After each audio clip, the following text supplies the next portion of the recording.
In the Philippines, disasters come and go. We experienced heavy rain, floods, earthquakes, storm surges, and a lot more. But what did we learn? It's time to turn those lessons into action. With Project Agos' Discuss and Debate platform, you can share ideas that could save lives.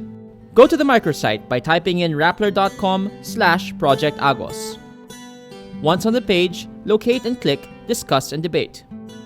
Introduce new ideas on what needs to be changed to improve how we prepare for and respond to disasters. You can also upload pictures and infographics, or vote up discussions you feel strongly about. At the core of disaster preparedness are ideas and solutions cultivated through hard experience.